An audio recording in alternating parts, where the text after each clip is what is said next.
I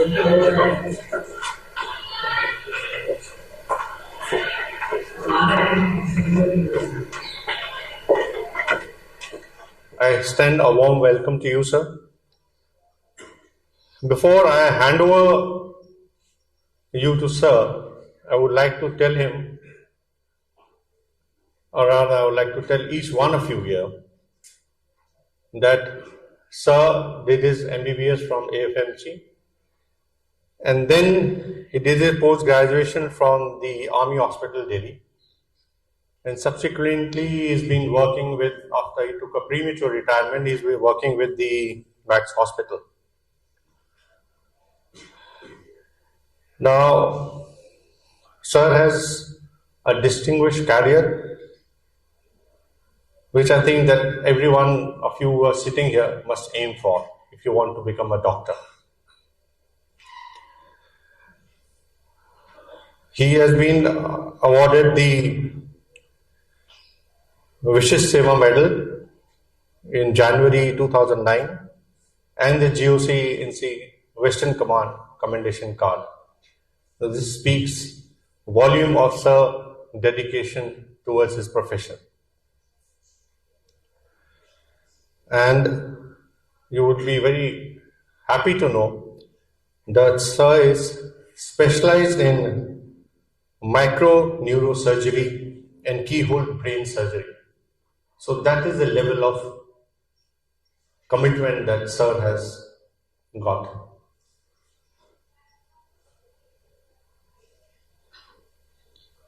So once again, sir, welcome, sir, and I request you to please give your valuable guidance to these youngsters, these citizens of tomorrow. Please, sir. Thank you for the introduction. A pleasure, sir. Friends, and I don't see, okay, teachers, okay. So, it is indeed a great honor, a great pleasure to be here among you, to be addressing young minds, growing minds, curious minds. Is such a great honor, it's a pleasure, and I'll try to keep you engaged over the next few minutes. Yes, few minutes can be from 1 minute to 30 minutes or 60 minutes. So I hope I'll keep you engaged in that. So I did not receive any particular brief about this talk. So, and I'm a neurosurgeon. That means I am a doctor who operates on the brain. So it's a highly technical field, so I really didn't know what to limit myself to. So I have prepared a talk and I hope you'll find it engaging. I'll just start the PowerPoint.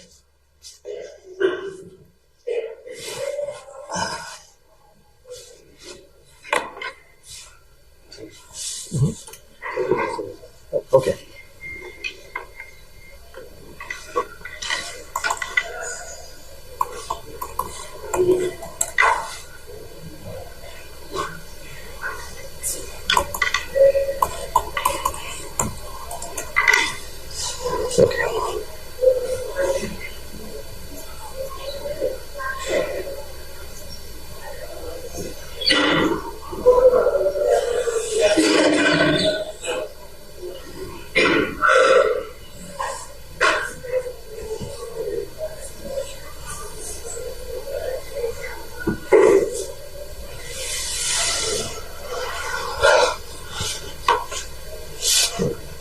So, when I got a message about the talk, so I was wondering that what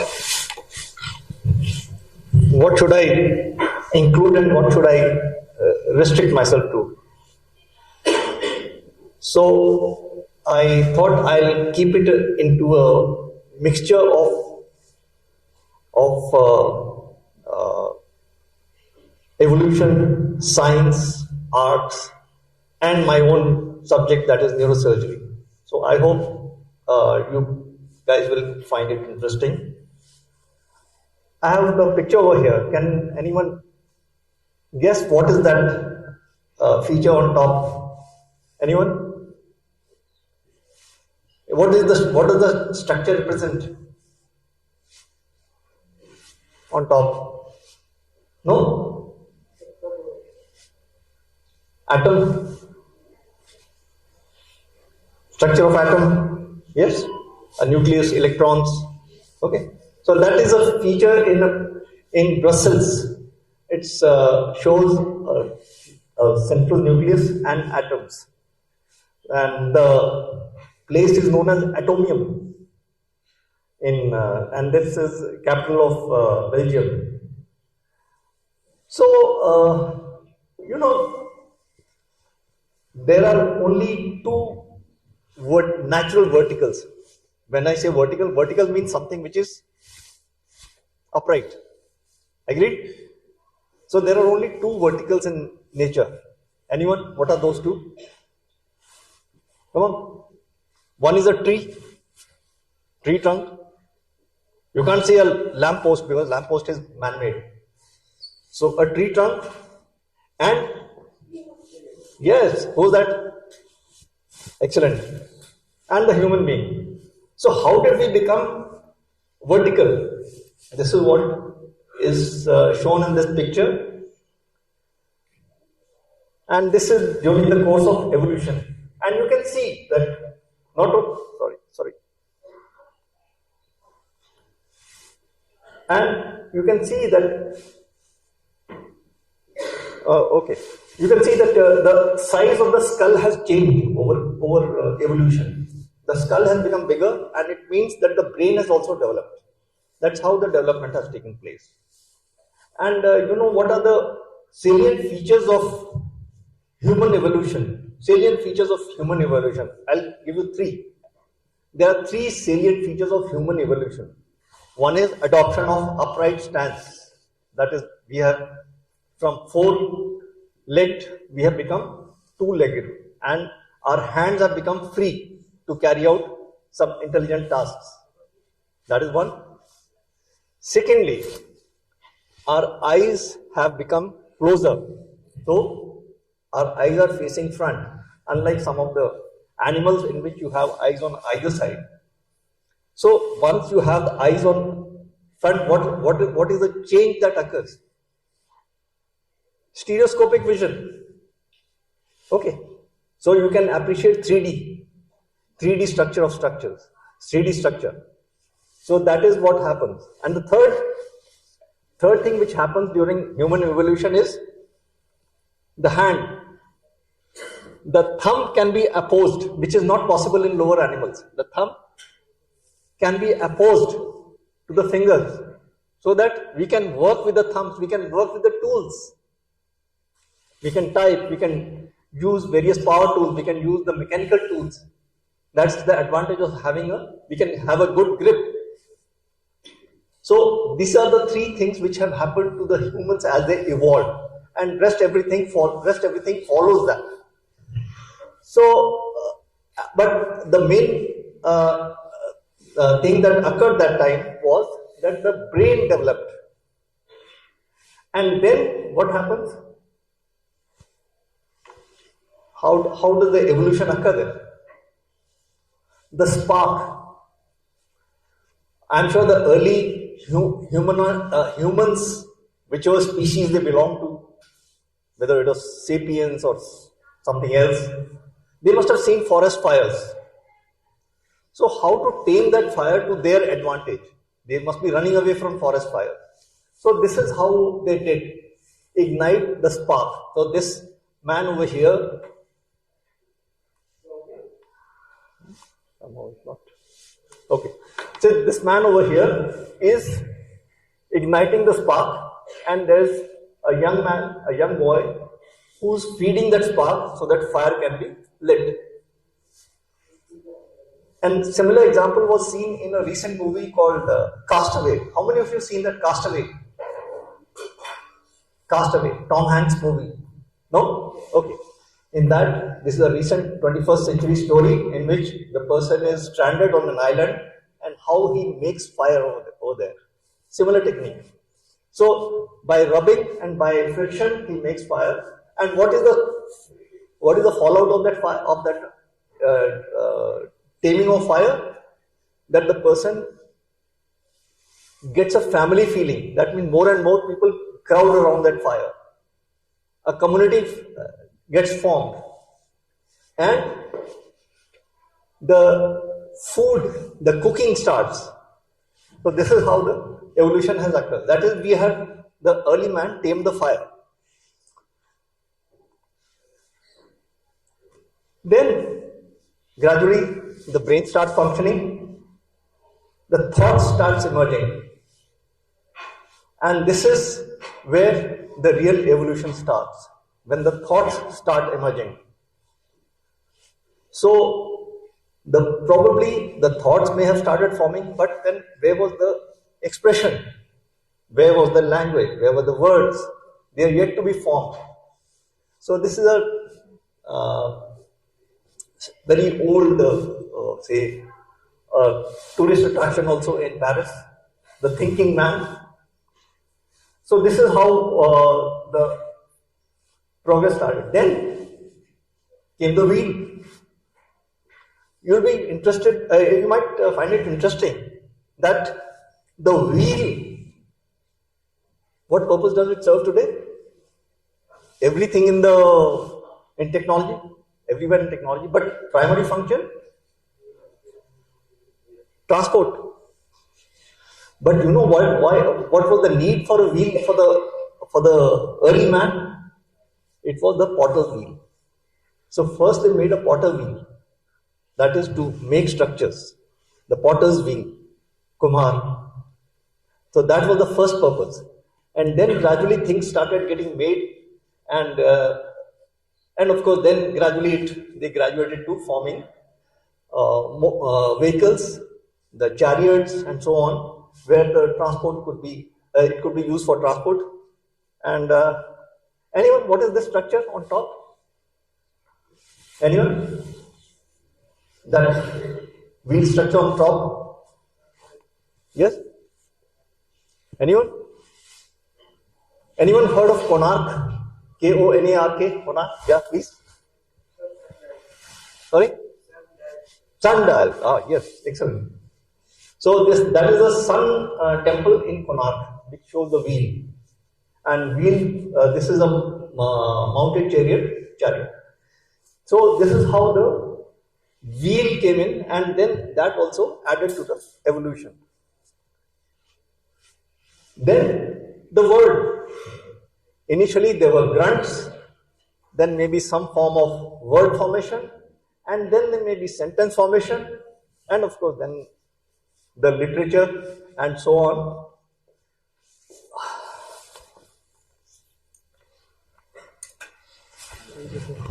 So this is how the spoken word came into being. And initially it was just the spoken word, the spoken language, which was passed down the generation to generation, from Gurukul, from teacher to the student to the disciples. And here, what do you see over here? Yes, anyone in the picture? Come on.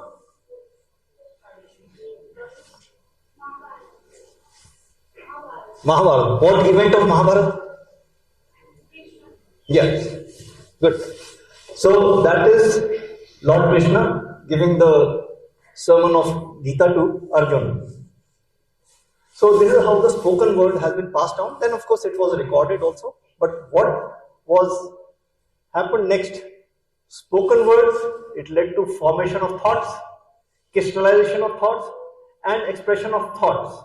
And then speech and conversations. This is how the evolution has taken place. And then what happens?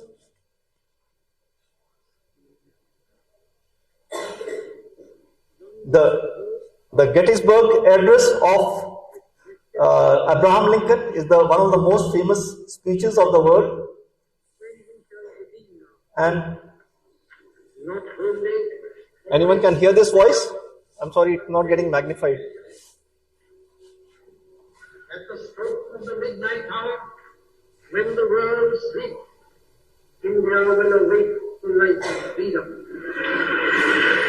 What is the speech? Has someone heard? Okay, I think I'll repeat it.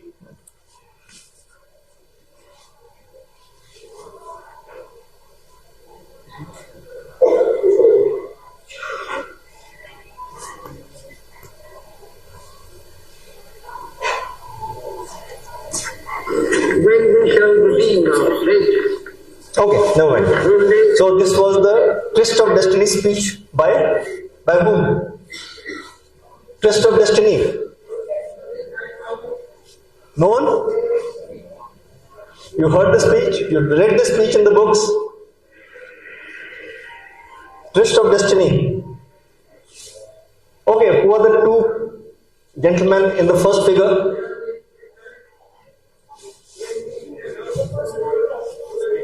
Louder, louder. I think the first one is Albert Einstein. Yes. Second one? Second one, anyone? Albert Einstein with whom? Jawaharlal Nehru, the first Prime Minister of India. And on the right side is Abraham Lincoln, whose Gettysburg Address is one of the most inspiring speeches you can ever come across. Okay, we go to the next one. India started on her unending quest. And long years ago, So the humans started acquiring arts also, side by side. After language, expression, now the art. And what are the best things to work on? Initially were the stones. And here you see a huge stone park in a place called Jeju in South Korea. It is hundreds of acres of stone park over there in various shapes and sizes. And we have any number of stone statues, we have stone temples all over India. The most wonderful ones you will find in a place called Ellora. How many of you have been to Ellora? Anyone? No? So if you ever go there, you'll see those beautiful temples carved out of single stone. So this is how the art form spreads.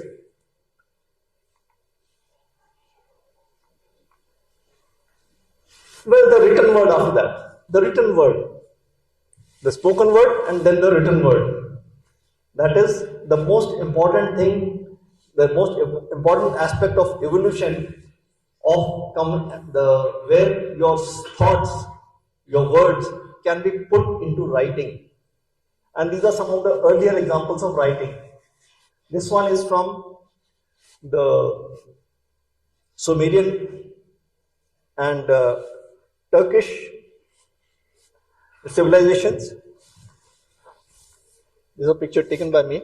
And here you have the various scripts, and this is taken from a church, a cathedral in Barcelona, Spain, and you can't miss Sanskrit inscription also in that.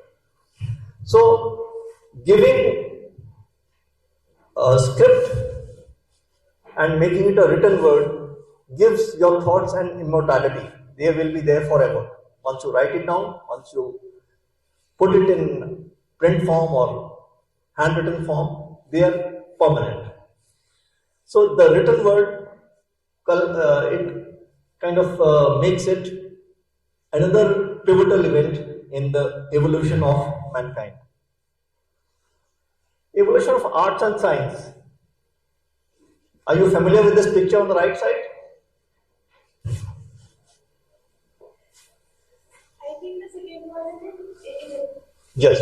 And first one? From?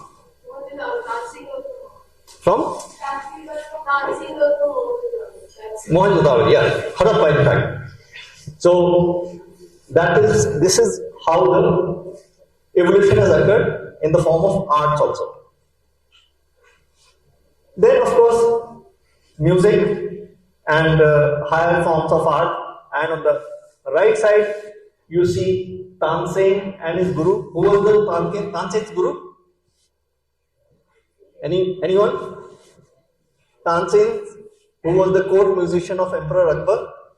Who was the guru? Swami Haridas. Here you see Tansen seated opposite to his guru Swami Haridas, and behind him standing is Emperor Akbar. And on the left hand, on the other side, what you see is the famous picture from, it is a mural from Ajanta.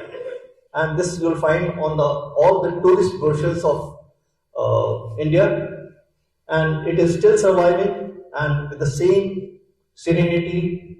And if you happen to go to Ajanta, you will find it and you will really be mesmerized by it. Music, then comes music. And whose picture is this? Anyone? Sorry.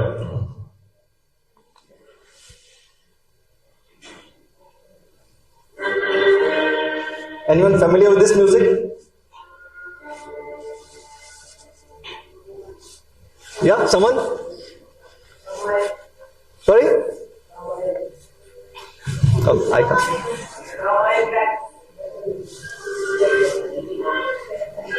No. This famous musician, Beethoven.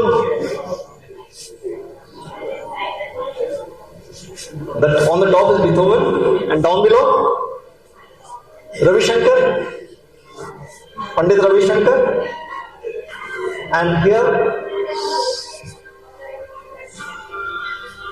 the Beatles. So this is just, I'm just trying to show the art form of what has happened in our course of evolution. Chain lightning. The early humans must have seen lightning occurring all over the sky. Very destructive. It used to light fires, to destroy the habitation. But then we have got to chain it. Like chaining it means we have got all the power and we have controlled it.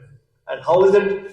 The electricity above you, the electric gadgets, the heater, the kettle, the electric trains, and so on, and now the electric cars.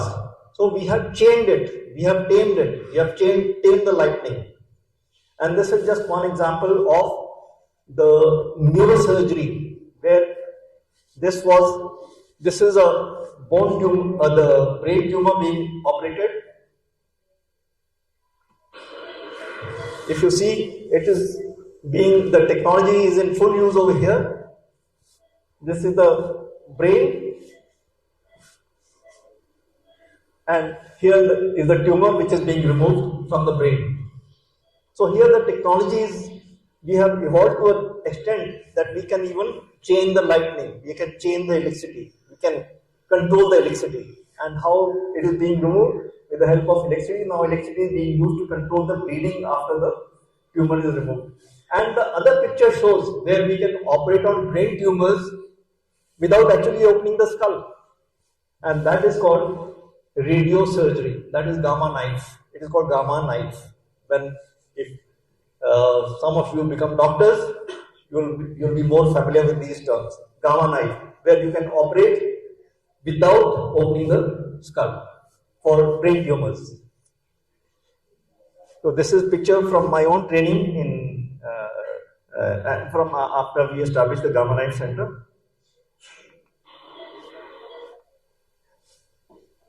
So then we come to the institutions of learning which got established. It's higher institutions of learning which got established as the civilization, as we evolved, as the civilization moved further. And one of you is going to tell me what have I shown on this, in this picture, in this Brig picture. Louder. Get up. Yeah, Nalanda. Where's Nalanda? Yeah. Okay, good. So this is excellent. And this is Nalanda, which was one of the ancient universities of India, a seat of learning. And on the right hand side, anyone? Any guesses? Yes? No. Alexander Graham Bell is always shown as an old man, never a young man. Galileo. You said Galileo? Okay, great. So that is Galileo, who discovered the planetary system. And our universe is heliocentric. What is heliocentric?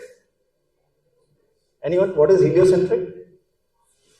Okay, that the planets revolve around the sun, for which he had to face persecution.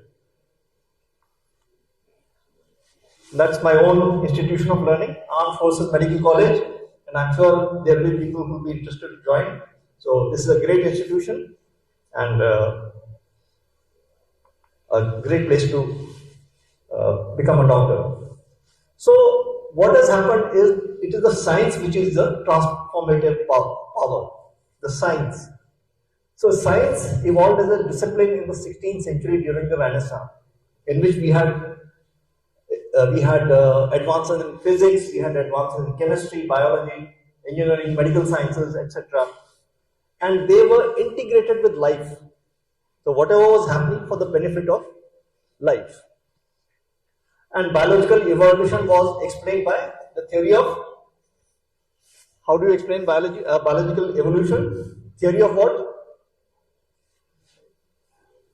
How is it explained today? How does evolution occur? What is theory of natural selection?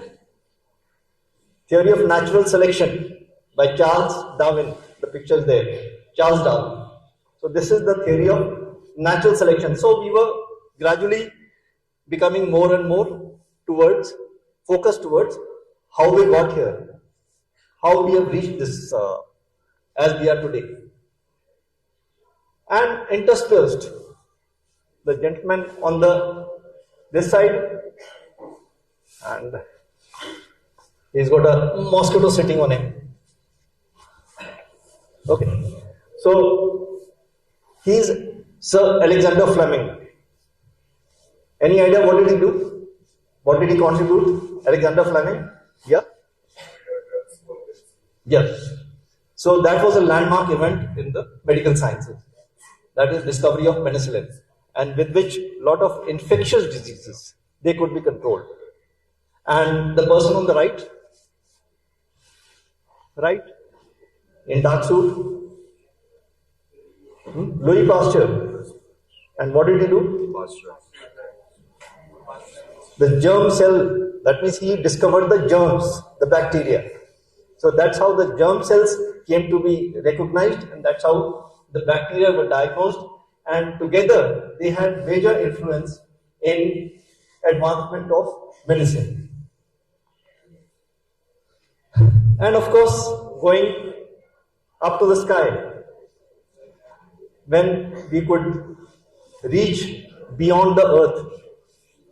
In between there were planes also, but then I think we'll skip that part because that will be another talk sometime. And here we have the 3 rocket boys of India. Can you name them? Can anyone name those rocket boys?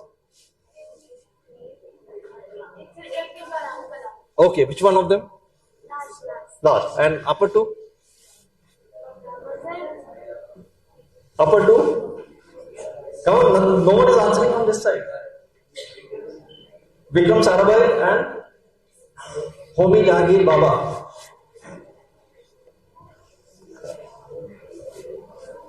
So the scientific ideas marched on, and here we have the newspaper of the day showing man walk on moon in 1969, 20th July or 21st July. And how did we start? Whose picture is that? Pythagoras. What is he known for? Pythagoras. Okay, can someone tell me what is Pythagoras theorem? What is Pythagoras theorem? Square of hypotenuse is? One. Come on. square of base plus square of perpendicular. Fantastic. You want to go to IIT? You want to go to IIT?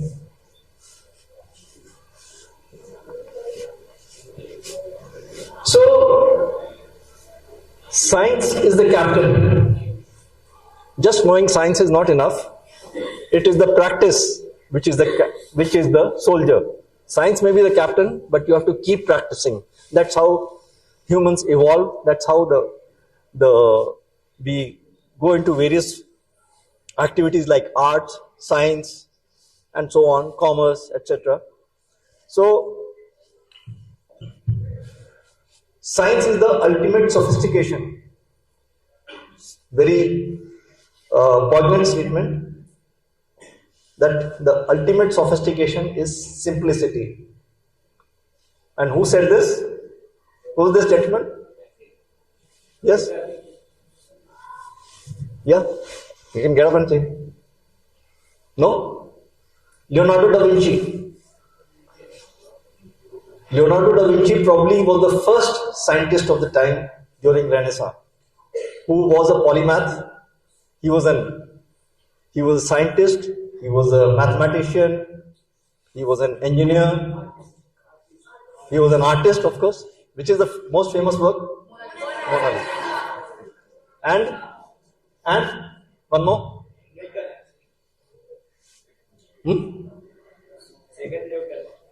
Second? Yes, of course. Now, I'm talking of the Leonardo da Vinci's work. One was, they said, Mona Lisa. Any other work? The Last Supper? Okay. So, on the right hand side, curiosity. You should always be curious. Try to know why such a thing is happening. And if they are damaged by disease or injury, they can leave the effects. So, man is unique because he does science, and he is unique not because he does art, but because science and art are equally expressions of the marvelous plasticity of the brain. So the brain can appreciate, it can do art, it can do science, it can do functions, it can enable you to play sports, it can enable you to lift weights and do the deepest research. So brain is really a wonderful organ. I think sometime back, I don't know whether you still get this magazine called Reader's Digest. How many of you have seen that magazine, Reader's Digest? No? Okay. So this used to be a monthly magazine in which there used to be a feature every month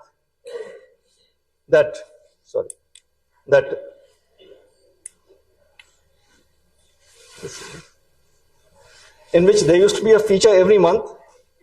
I am John's liver. I am John's heart, and in which the chapter used to be description of that heart. But the same thing cannot be applied to the brain. Because why? Because the brain is you. It is not your brain, but you are the brain. You can, suppose one of us gets sick, or one of us has an injury and breaks the bone. So you can say, my leg is broken, or I have got such and such infection, or enteric fever, or a typhoid, and you are in the bed. But if you have a problem in the brain, it is you as a personality you are affected. So the brain itself, it is a master organ of the humans, and it is your own existence, the structure which I showed you earlier, the section of the brain. You cannot pinpoint where are your thoughts, where is your mind working, where is your spirituality coming from. But then all these three factors, your learning, your spirituality, your thought process, all these are residing in the brain. But they cannot be pinpointed. I cannot pinpoint that this area is because of that, or this structure is controlling your mind. Because mind is such an abstract thing, but it is linked to the brain. It arises from the brain. So, and on this side, on the right hand side, what you are seeing is the brain as we see during surgery. That is, this part is the brain. This is a vein on the brain. and what I have shown is there's a tumor in the brain which will be removing in such a way that none of the patient's function gets impaired. The patient remains as he or she was before surgery. So this is how the evolution has occurred in medical sciences also. So this is another aspect of brain tumors, what we are seeing, brain surgery, that is we have opened. Anyone from class, anyone from medical stream? How many from medical stream? Only 2? 3, 4, 5, 6, 7, 8, okay. So what I am showing you here is, sorry, this pointer will not show on this, okay, is that these are the 2 olfactory nerves.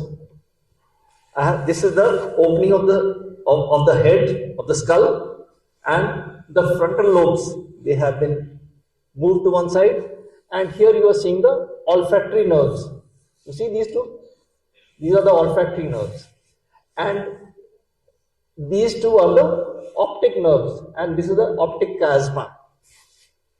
You read this in your bio? You read this? Okay. So, olfactory nerves, optic nerves, and the optic chiasma, and the olfactory tracts, what you are seeing over here. These are the optic tracts. This is what we see when there is a disease, when there is a tumor in this region. This is what we see. And again, the topic of chain lighting comes in. We employ technology so that we don't harm the patient. At the same time, we control the tumor. So this is another slide showing brain tumor surgery. That is, this is the example of technology offering us what is going on in the brain. That we can see there is a tumor which is lying over there in the brain, and this is when the tumor was taken out. So then we come to another aspect of our evolution, the head injury. Did you ever have a friend or a relative who was in the hospital because of head injury? Has anyone gone through it? Anyone? Okay, what happened?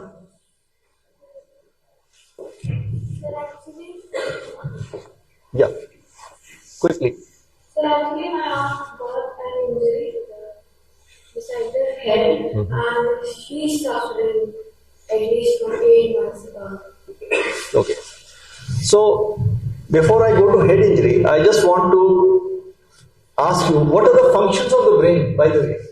We like the function of the liver, we know the function of the heart, we know the function of the lungs.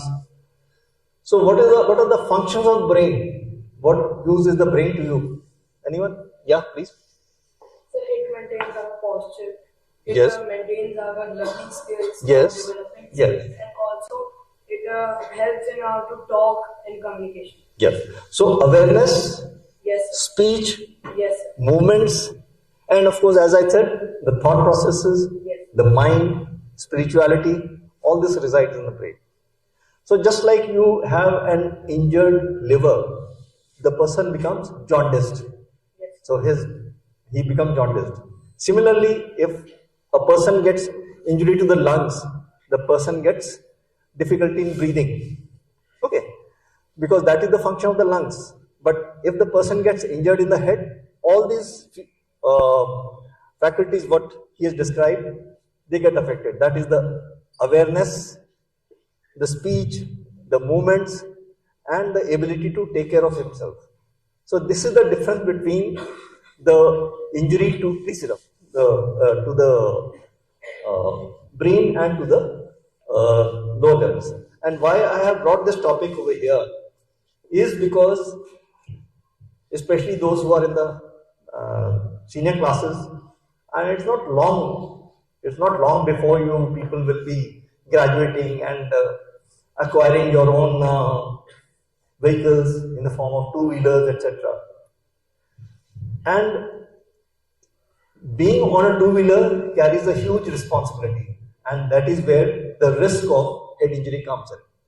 So this is what I'm going to touch upon briefly. So head injury, why I'm writing it's a lifestyle disease. When we say lifestyle disease, what exactly does it mean? Lifestyle diseases are those because of today's modern lifestyle. Some people become obese, some people get diabetes, some people get hypertension. So these are lifestyle diseases. But why do I say head injury is also a lifestyle disease? Because we have gone into such a lifestyle where speed is paramount and sometimes we take risks on the road. So that's why it becomes a lifestyle disease. So what is lifestyle? According to Oxford English Dictionary, what is lifestyle? Lifestyle is the way a person or a group lives. And on the right side, what I have shown is a road which is being shared by a bullock cart and a high-end car. So this is the contradiction where we live, that we have an aspirational liberal India with huge young population, with independent mobility and propulsion.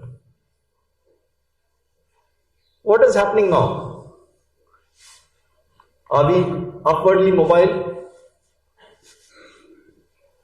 Mind you, when you are on the road, you have a responsibility not only to yourself, but to the people around you. So what is happening?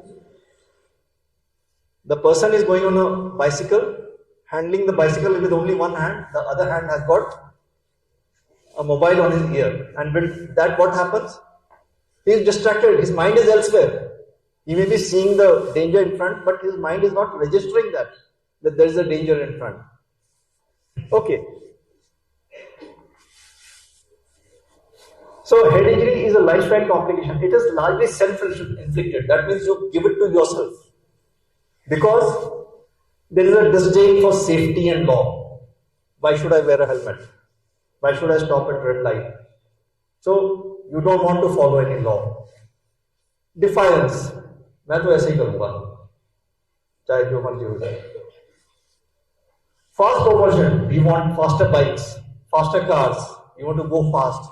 We want to zoom past. Distractions while on the move. There's something this side, something that side. So you look that side, you look this side, and not on the road. Cell phone use while driving. Again, I showed you one example. I'll show you another example. It's a huge distraction and a huge risk while driving, whether you are driving a two-wheeler or a four-wheeler. Earphones while driving or walking on the road. Again, very important risk factor. You must have seen any number of people walking on the road with earplugs, and they're cut off from the rest of the world, because what they are doing, their mind is focused to what is coming through the earphones. So even if you tap them, you shout at them, they won't listen, and they are a huge danger to themselves and to others. And unfortunately, literacy does not mean a reduced incidence of head injury. So traumatic brain injury, it is an epidemic proportions. There's a large number of head injuries being seen in the hospitals nowadays. And neurotrauma means injury to the brain and the spinal cord. So injury to the neurotrauma itself is become the most dangerous form of injury to the human body. Reason I'll tell you just now, because the outcome may be death. If not death, if the person survives, it may be just a vegetative existence. He doesn't know what's happening. He remains semi-comatose for months together. Neurological deficits, that is either he loses a vision in the eye, or difficulty in speech, or difficulty in walking, or mild personality disorders. The person may not be the same. He may be unable to learn. He may be unable to communicate. And mind you, most of the head injuries are preventable. So what's happening? Aggression on the road. Male drivers drive twice as likely to crash. Women have long been waiting for the news. Men are the worst drivers. I don't know, but their general impression is that when a lady is driving in front of you, please be careful. But then it is the opposite which is true. Ladies are more safety conscious. So head injury is the prima donna of the polytrauma ballet. Young and the teens are affected in majority of the cases. This is the primary reason why I brought out this talk over here, that it is the young and the teenagers who are in the prime of their lives or probably just beginning in their lives who are at risk. And they are, those who are a little older, they are often the only earning members of the family and who have a promising career ahead of them. And this is one of the picture what we see in the hospitals. Black eye, blood coming from the nose, injury to the head. What happens to the family? Because such a patient requires immediate super specialty care.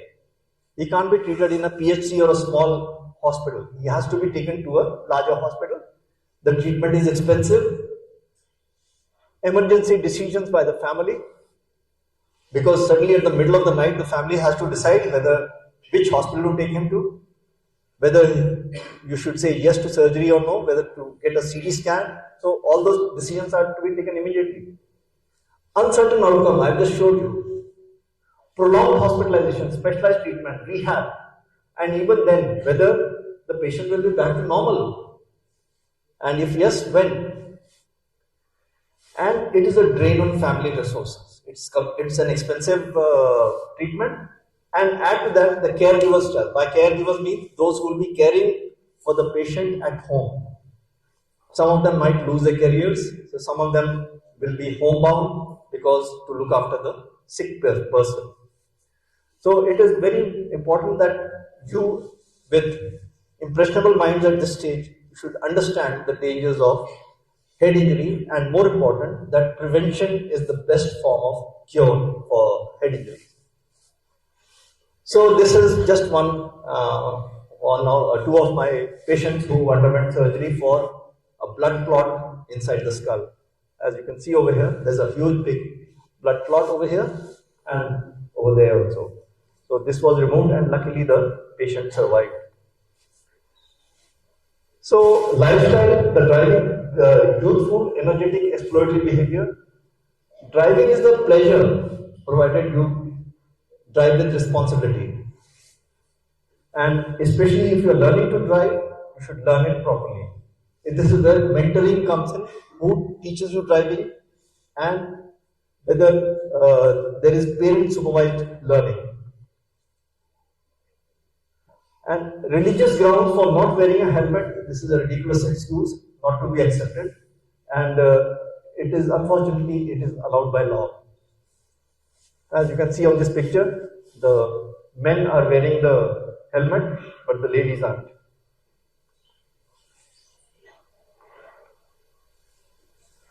Then what about the roads? This is very often you see on the roads. The road space is occupied by animals, and they also constitute aggression. We have so much of aggression in our lives today, and everyone is like on a short fuse. This picture is of a young boy from northeast, from Mizoram, who was literally lynched to death in Delhi just because he looked different. So it is very unfortunate that so much of aggression is there on our way. And another example of these people behavior on the roads.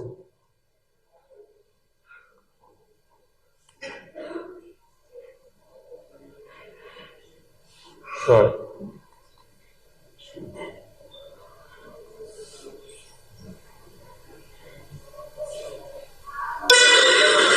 You see, this man is going on the wrong side. He's got a phone on his ear, and he's driving the two-wheeler with one hand.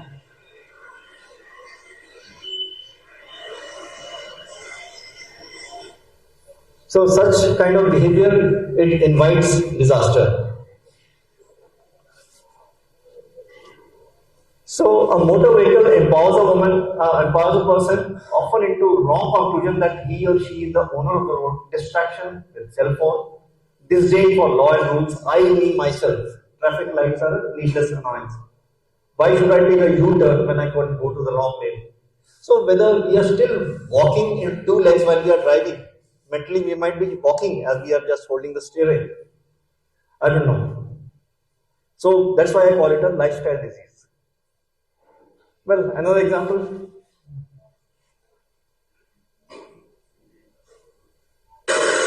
He's going on the wrong side, no helmet. He bites his time and then just gets in.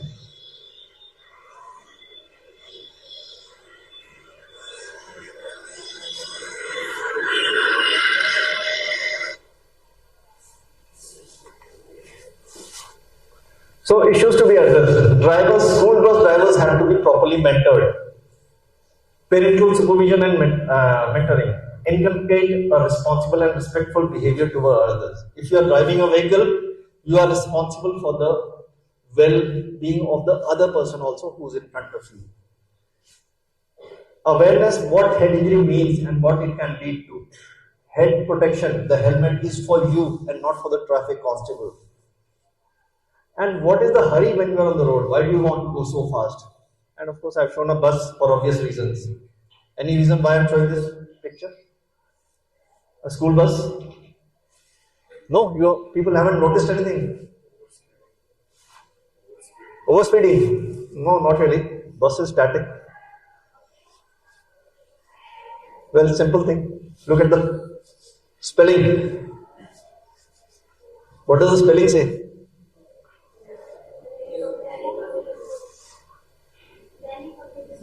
So something is missing there? Yeah? According in ambulance, the words are likely to the mirror. Okay, I understood that. But what I wanted to show you was Delhi. Is it public or something else? Okay. So this was just a paper I had written. What do you see in this picture? Who's the wiser of the two? The person who's jumping the fence or the being who's using the subway for safe travel? Who's wiser?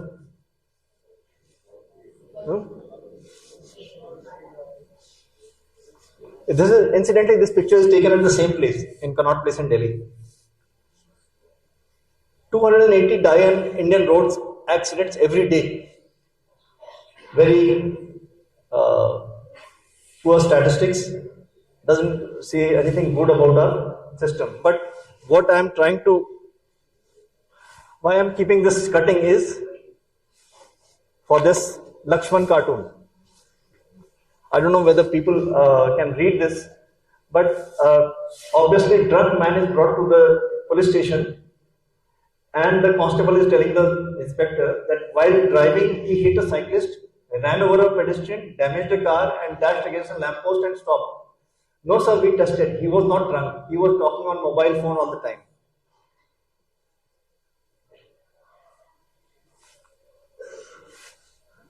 So spoiled drive behavior, I would say, for the adults. A person is stopped for driving in wrong lane. They attack the traffic cops and the home guard. And this is the social impact. That is poverty. The family goes into poverty. They lose their earning. They lose their home. They lose all the savings, and they get pushed into the poverty because of the care of the head injury. What's wrong in this picture? Anyone? And who's the person driving? Who's the person driving? Yeah. So the minister is there who's going on a two-wheeler without a helmet. So I'll finish this with a short clip on Colonel Lawrence. Colonel Lawrence was a British officer during World War I. And he loved speed, he loved his bikes. Sometimes he was reckless. He owned a number of motorcycles. And he was fond of his Bhatoe motorcycle, which was gifted to him by George Bernard Shaw. So one day what happened, the next slide is a clip taken from the movie Lawrence of Arabia. So what happened, that Lawrence gets out, picks up his bike, and drives off, Colonel Lawrence. And you see he is going slow and he is not wearing a helmet. He slows down at a place where there is some rubble lying there. He slows down, but as soon as he crosses it, he again speeds up. So there, now he speeds up. Then what happens? He speeds up, keeps going, and then there are two teenagers on bicycles who come in front of him. He's going at quite some speed now for that time, 1935. And suddenly those two children, those two boys, they come in front of him.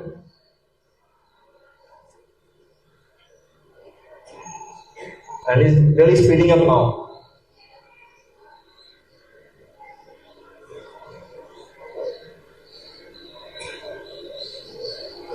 And he tries to brake, can't control, and goes for a toss.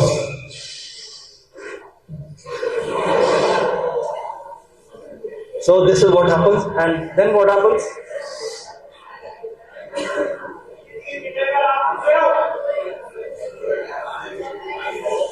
So this was in May 1935. This was in May 1935. Lawrence was brought to hospital, attended to by a young neurosurgeon called Hugh Keynes, Colonel Hugh Keynes. He attempted decompression, but Lawrence died without regaining consciousness. And Keynes also did the postmortem. And Keynes was so moved by this that he could not save this World War I hero. Then Keynes himself started devising a helmet for motorcyclists. Till then, motorcyclists never wore a helmet. In 1935, about 90 years back. So he introduced helmets, and in World War II, there was immediate reduction in the incidence of head injuries and mortality. So, why I am showing you this is that helmets, they do save lives. And when you are on the road on a two-wheeler, always make it a point to wear a helmet, whether there is a traffic cop or not, whether there is a traffic policeman or not. You must wear a helmet, whether it's for the men, the boys, as well as the girls. So, to summarize what I've said today, think about what you want to achieve. Think about the consequences. Be enthusiastic for what you want to achieve. Show your full passion for it. Simplify a problem, bit by bit. Have a positive attitude. Read books. Read books is most important advice to you. I am reading one book nowadays. I'll just show you what book I'm reading. Can I have my bag?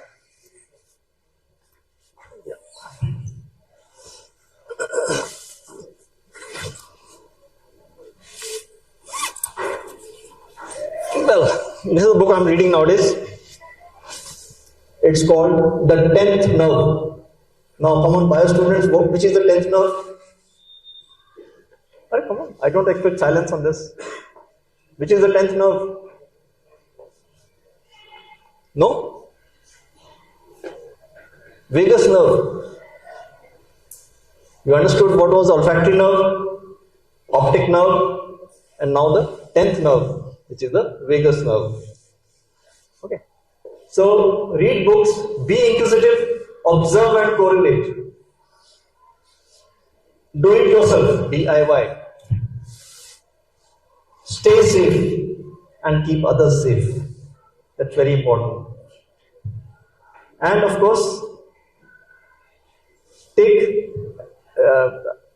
respect the teachers, and it will work wonders for your attitude towards teachers and the teacher's attitude towards you.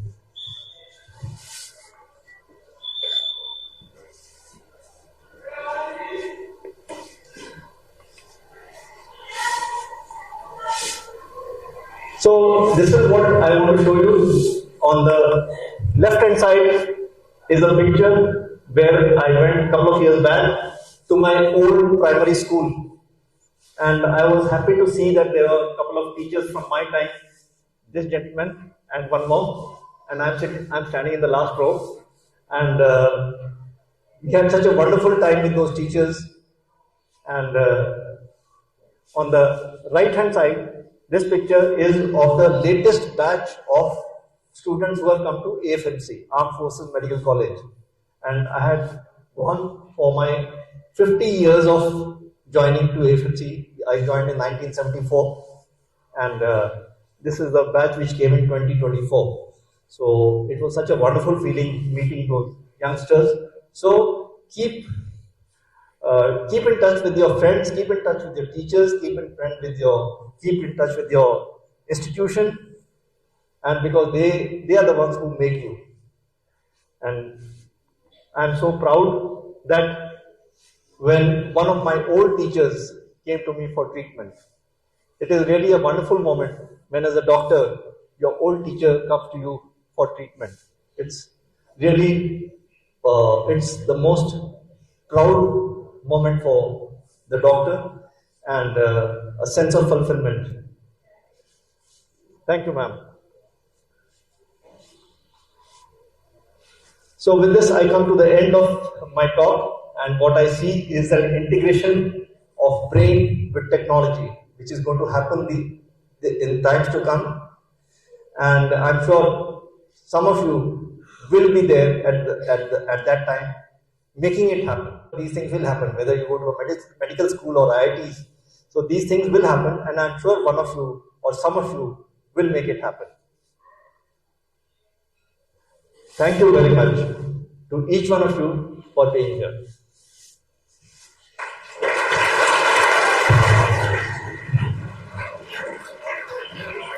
Thank you very much.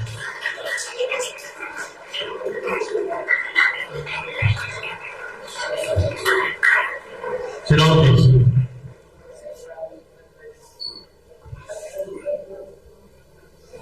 Well, sir, it is definitely a moment of, you can say, a gratitude that we are very thankful for your pearls of wisdom. And I'm sure that each one of you, each one of the students who are sitting here would learn that what it takes to become a neurosurgeon. And those who are aiming to become doctors, sir, I'm sure they will work hard and achieve what you have achieved, sir. Now, the few things what sir have brought out has a lot of meaning for each one of you. That you must have a very positive attitude, and as I always say, you must start reading books and respect your teachers. So I'm sure, sir, they will adopt some of these suggestions which you have given and will definitely strive to achieve excellence in their career. On behalf of the management, sir, I'd like to express my gratitude and thank you very much, sir, for coming over and enlightening these students of Career Defense School, sir. So once again, I request all of you to please stand up and give a standing ovation to sir. Thank you, sir.